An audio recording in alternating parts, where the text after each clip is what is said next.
Hello दोस्तों, आपका स्वागत है मेरे इस यूट्यूब चैनल पर। दोस्तों, आज मैं आपके लिए आपकी खिदमत में एक और नए इंटरेस्टिंग टॉपिक पर वीडियो पेश करने जा रहा हूं। सो प्लीज़ इस वीडियो को बिना स्किप किए लास्ट तक देखना। चैनल पर नए हो तो चैनल को सब्सक्राइब ज़रूर कर देना और वीडियो अच्छा लगे तो वीडियो को एक लाइक ज़रूर कर देना और मेरा ऐसा ही हौसला अफजाई करते रहना। तो चलिए दोस्तों, आज की वीडियो की शुरुआत करते हैं। दोस्तों, इलोन मस्क, आज की तारीख में कौन नहीं जानता इलोन मस्क को। इलोन मस्क कोई देश के प्राइम मिनिस्टर या फिर प्रेसिडेंट नहीं है, या फिर कोई मशहूर हॉलीवुड या फिर बॉलीवुड फिल्म के तो मशहूर एक्टर है, लेकिन वे एक मैग्नेट है, एक बिजनेस मैग्नेट है, एक जिसे कहते हैं ना टेक्नोक्रेट मैग्नेट है, क्योंकि वो टेक्नोलॉजी में इतने आगे है, इतने एडवांस है कि जिसका उनका मुकाबला करना नामुमकिन सा हो जाता है। दोस्तों, इलोन मस्क की बात करें तो वो एक ऐसे लौते इंसान है कि जिसके जीवन में सफलता और निष्फलता एक हाइड एंड सीक की तरह आती रही कि इलोन मस्क ने अपने टैलेंट, अपने हुनर एवं अपनी मेहनत के बलबूते पर इतने आगे आए और निष्फलता को कई कोसों दूर उन्होंने पीछे छोड़ दिया और आज सफलता उनके कदम चूम रही है। तो चलिए आज की वीडियो में बात करेंगे इलोन मस्क के बारे में। दोस्तों, इलोन मस्क का जन्म साल 1971 में दक्षिण अफ्रीका के प्रिटोरिया नामक शहर में हुआ था और उनकी कॉलेज की पढ़ाई अमेरिका से उन्होंने पूरी की थी। दोस्तों, उनके पिता एरोल मस्क एक पेशे से इंजीनियर एवं पायलट थे। उनकी मां मय मस्क जो एक मॉडल के साथ साथ एक डाइटिशियन भी है। उनके जीवन में 3 पत्नियां आई। पहली पत्नी का नाम था जस्टिना, दूसरी का नाम था तलुला रिले और तीसरे का नाम था ग्रिम्स।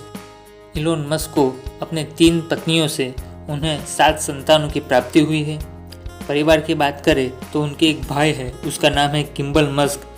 उसकी एक बहन भी है इलोन मस्क की, उसका नाम है टॉस्का मस्क। और उनके साथ में से एक बेटे का नाम तो बहुत ही, जिसे कहते हैं ना, बहुत ही विचित्र है, जिसके बारे में जिक्र सुनकर भी आप अपना सिर खुरदने लगेंगे कि भाई ऐसा कोई नाम हो सकता है क्या। तो उनके एक बेटा जिसका नाम है XEE और रोमन में 12 ऐसा कुछ है।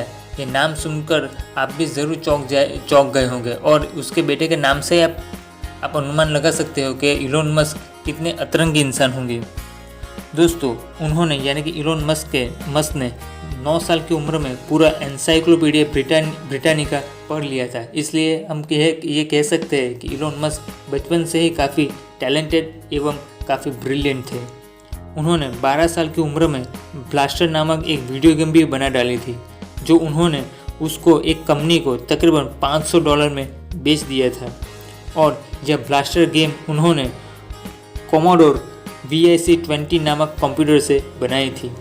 दोस्तों, इलोन मस्क को पहले से ही पढ़ाई का काफ़ी शौक था। वो पूरे दिन में 12 से 16 घंटे तक पढ़ाई करते थे और ऐसा भी माना जाता है कि PhD एवं ग्रेजुएट स्टूडेंट्स जितनी किताबें नहीं पढ़ते थे उतनी किताब उन्होंने अपने स्कूल लाइफ के दौरान पढ़ ली थी। दोस्तों, वे इतने कसरी थे कि कॉलेज लाइफ में वे सिर्फ हॉट डॉग और संतरे खाकर पूरे दिन का गुजारा कर लेते थे। और वे कॉलेज में थे तब वो प्रतिदिन अपने खाने के पीछे सिर्फ $1 या फिर उससे कम डॉलर ही खर्चा करते थे, यानी कि $1 से भी कम खर्चा करते थे। इसलिए वो मानते थे खाना उसके लिए बहुत महत्वपूर्ण नहीं है, लेकिन उसके लिए काम करना बहुत ही मायने रखता है। दोस्तों, उन्होंने अपने भाई किम्बल मस्क के साथ मिलकर Zip2 नामक एक सॉफ्टवेयर कंपनी बनाई थी। वे कुछ गूगल मैप की तरह काम करती थी उस ज़माने में। Zip2 को इलोन मस्क ने तकरीबन $300 मिलियन में कॉम्पैक्ट कंपनी को उन्होंने बेच दिया था। दोस्तों, साल 1999 में उन्होंने अपने जीवन की पहली कार मैक्लेरन F1 खरीदी थी और कुछ साल के बाद कार के इंश्योरेंस का खर्चा न उठा पाने से एवं उसकी फिक्स जॉब न हो पाने से उन्होंने वो कार बेच भी दी थी। साल 1999 में इलोन मस्क ने $10 मिलियन इन्वेस्ट करके X.com नामक एक कंपनी की स्थापना भी की थी, जो एक साल बाद X.com कोइन्फिनिटी नामक कंपनी के साथ मर्ज हो गई और उससे पेपल नामक एक नई कंपनी अस्तित्व में आई।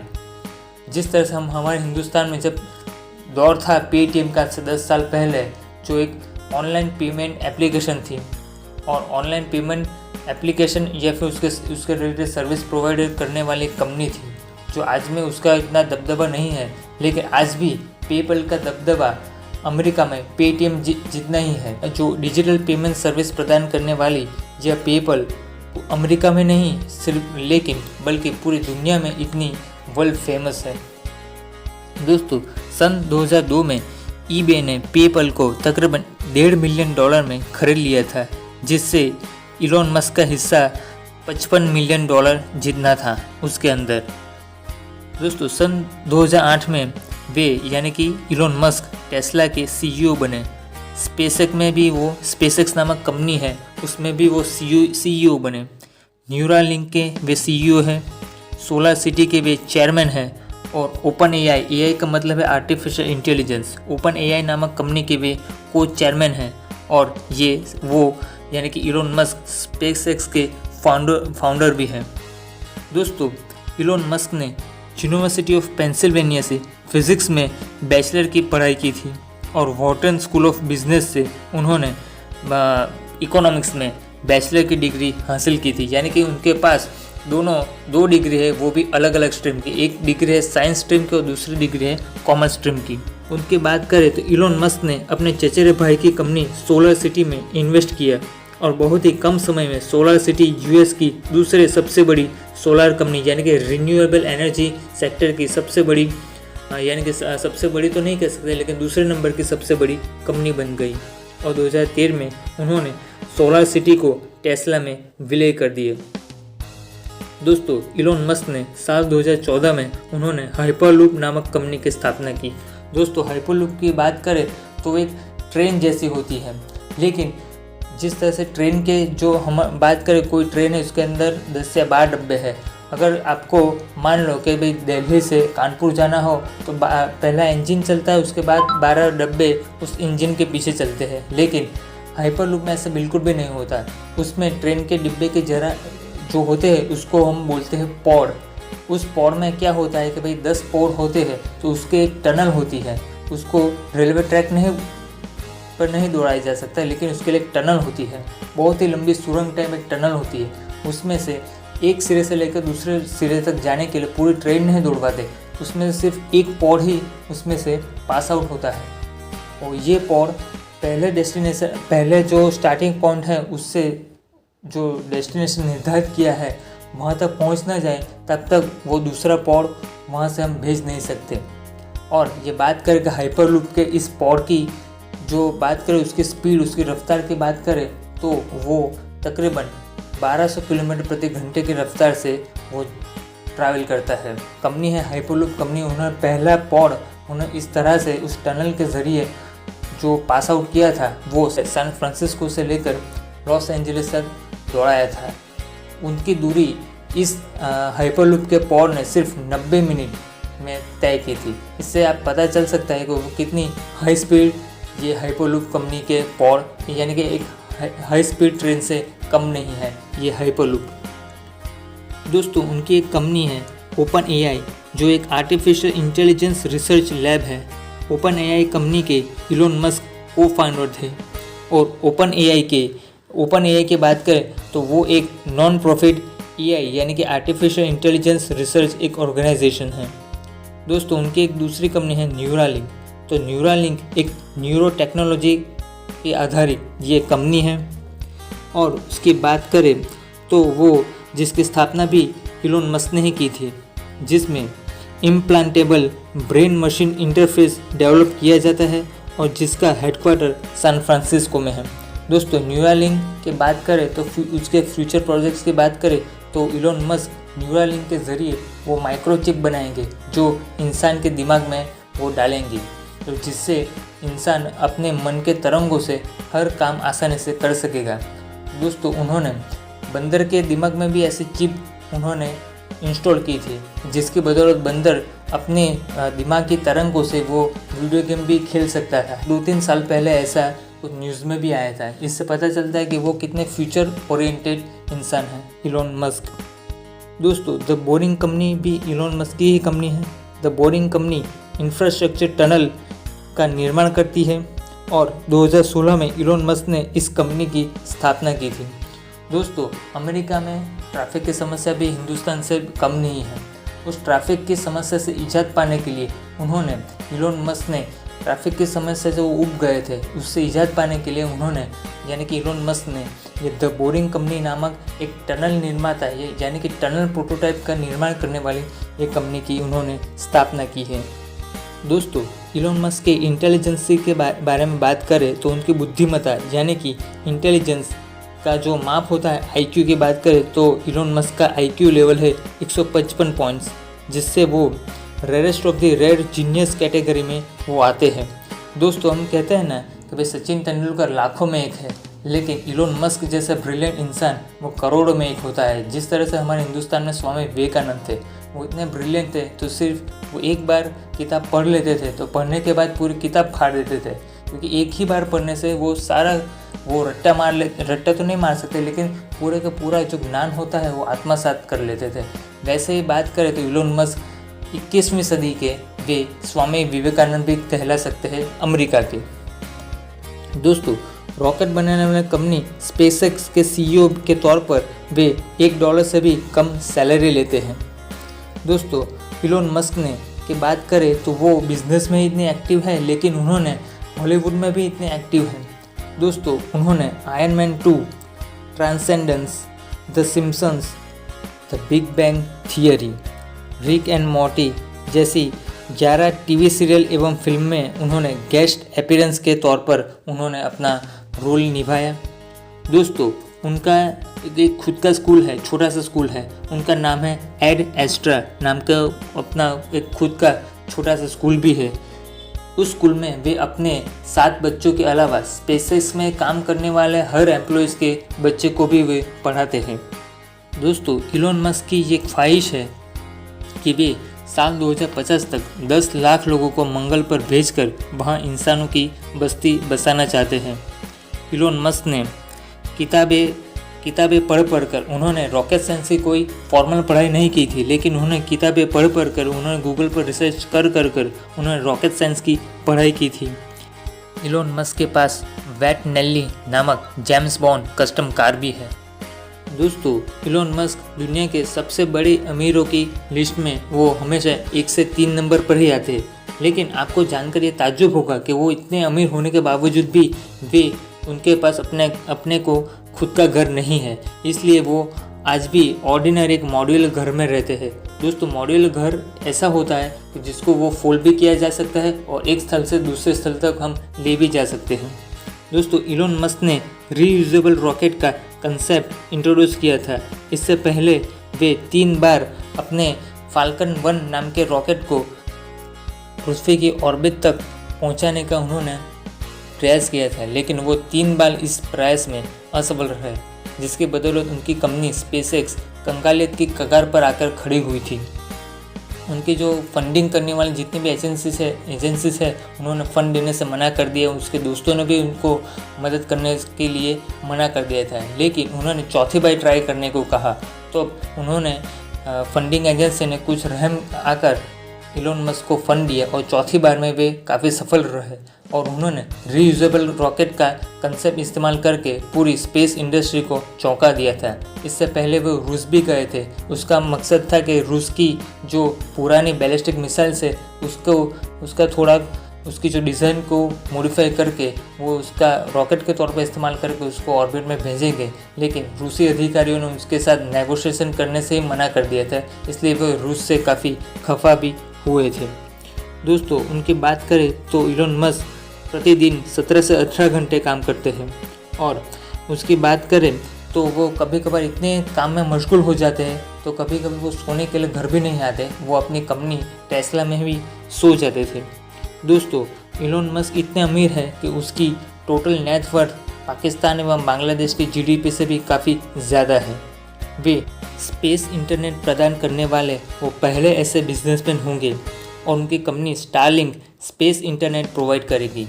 दोस्तों, जो हमारा जो इंटरनेट होता है वो समंदर में बिछाए केबल के ज़रिए आता है। उसमें क्या होता है कि समंदर के पानी की लहरों की वजह से उसमें उसकी फ्रिक्वेंसी में अवरोध होता है, लेकिन स्पेस के सैटेलाइट से जो इंटरनेट आएगा तो उसकी स्पीड हमारे जो नॉर्मल इंटरनेट है उसकी स्पीड से तकरीबन 5 गुना ज़्यादा होगा। यानी कि उसका प्रोजेक्ट, इलोन मस्क का प्रोजेक्ट काफ़ी महत्वाकांक्षी है, जिससे इंटरनेट की स्पीड भी बढ़ेगी और जैसे जैसे उनके नेटवर्क बढ़ता जाएगा, उनके स्पेस इंटरनेट का नेटवर्क, तो पर यूज़र उसकी लागत भी काफ़ी कम आ सकती है। दोस्तों, वे स्पेस इंटरनेट के ज़रिए वो दुनिया को एक करना चाहते हैं, इसलिए उन्होंने पृथ्वी की लो ऑर्बिट में तकरीबन 12 से 13 हज़ार सैटेलाइट लॉन्च करने की वो इच्छा रखते हैं और अभी तक उन्होंने तकरीबन 2 से 2.5 हज़ार सैटेलाइट्स ऑलरेडी पृथ्वी की लो ऑर्बिट में लॉन्च कर दिए हैं।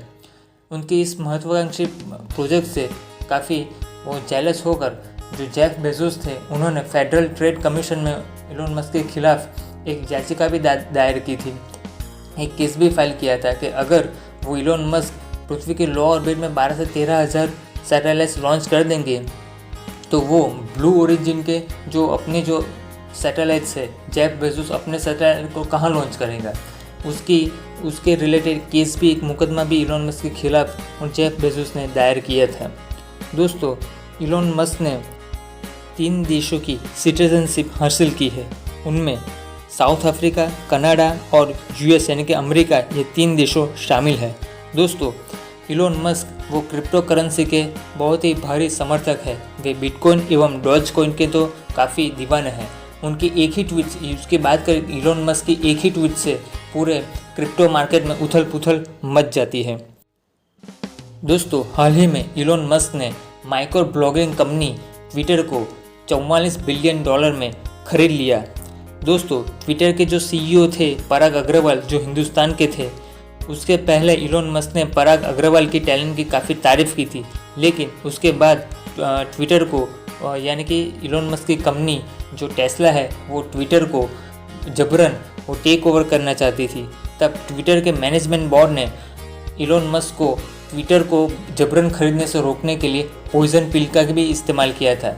दोस्तों, अब ये पॉइजन पिल क्या है उसके बारे में समझते हैं। दोस्तों, आमतौर पर जो पॉइजन पिल होती है उसका इस्तेमाल आमतौर पर जब कोई कंपनी अन्य कोई कंपनी को जबरन टेक ओवर करना चाहती हो तब उसका इस्तेमाल किया जाता है, वो भी एक्स्ट्रा ऑर्डिनरी सिचुएशन में, जिससे टेक ओवर करने वाली कंपनी को जो टेक ओवर करना मुश्किल एवं महंगा सौदा उसके लिए बन सकता है। कैसे, उसके बारे में समझते हैं। इसके तहत यानी कि पॉइजन पिल की पॉलिसी के तहत ऐसे प्रोविज़न पहले से या फिर प्रोविज़न का एक मसौदा तैयार किया जाता है। इसके तहत, इसकी प्रावधान के तहत कंपनी के बोर्ड ऑफ डायरेक्टर होते हैं, बोर्ड ऑफ डायरेक्टर्स, उसको कुछ छूटछाट के तहत या फिर कुछ रियायतों के तहत कंपनी के कुछ शेयरों को खरीदने की अनुमति दी जाती है, जिससे जो जबरन टेक ओवर करने वाली होती है कंपनी, उसके लिए उसके शेयर की कीमत काफ़ी बढ़ जाती है और जो कंपनी के बोर्ड ऑफ डायरेक्टर्स है उसके कुछ शेयर उसको खरीद लेते हैं, यानी कि उस कंपनी के शेयरों की कीमत कम हो जाती है। यानी कि जो टेक ओवर करने वाली जो कंपनी होती है उसके शेयरों की कीमत कम हो जाती है। यानी कि उस कंपनी को टेक ओवर करने के लिए जो जबरन टेक ओवर करना चाहती है उस कंपनी के लिए पहले से कुछ ज़्यादा पैसे चुकाने होते हैं। यानी कि जो सौदा करना चाहती है, जो जबरन यानी कि जबरन टेक ओवर करना चाहती है, जो कंपनी दूसरी कंपनी को टेक ओवर करना चाहती है, वो सौदा उसके लिए काफ़ी महंगा साबित हो सकता है, जिससे वे कंपनी को खरीदने के लिए वो इच्छा नहीं रख पाता। और ऐसी सिस्टम की यानी कि ऐसे पॉइजन पिल नामक सिस्टम की शुरुआत 1980 के दशक में अमेरिका के जो स्टॉक एक्सचेंज होता है उसके तहत, उसकी परमिशन के तहत अमेरिकन कंपनियों दूसरी कंपनी के टेक ओवर से बचने के लिए अमेरिका में 1980 के दशक में यह पॉलिसी अपनाई जाती है। दोस्तों, एक तरीके से देखा जाए तो पॉइजन पिल का काम है हमारे हिंदुस्तान में जब स्टे लगाते हैं, मान लो कि आपका घर हो, जो दूसरा कोई इंसान, जो अमीर इंसान आपका घर खरीदना चाहता हो, लेकिन आपको अपना घर उस इंसान को बेचना नहीं चाहते, फिर भी वो जबरन आपकी प्रॉपर्टी खरीदना चाहता है, तब हम कैसे अपने प्रॉपर्टी को बचाने के जिस तरह से हम स्टे लगाते हैं, स्टे के बदौर वो सामने वाला कुछ भी एक्शन नहीं ले पाता और हम हमारी जो प्रॉपर्टी है उसको भी बचा सके, ठीक उसी तरह ये पॉइजन पिल की सिस्टम काम करती है। तो दोस्तों, कैसी लगी आज की मेरी वीडियो? आई होप आज की वीडियो आपको ज़रूर पसंद आई होगी। दोस्तों वीडियो पसंद आए तो वीडियो को एक लाइक ज़रूर कर देना, अपने दोस्तों और रिलेटिव के साथ मेरे इस वीडियो को शेयर करना। चैनल पर नए हो तो मेरे इस चैनल को सब्सक्राइब ज़रूर कर देना, ताकि मेरे आने वाले ऐसे कई इंटरेस्टिंग वीडियो के नोटिफिकेशंस आप तक नियमित अंतराल तक पहुंचती रहे। So thank you.